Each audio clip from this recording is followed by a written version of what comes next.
So what's happening? Putting the engine back together.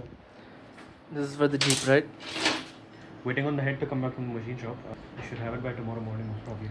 Alright. So right now we've put in the oil pump, we put in the sump gasket. We got the new nice oil pump with the screen and the feeder tube. What else is pending?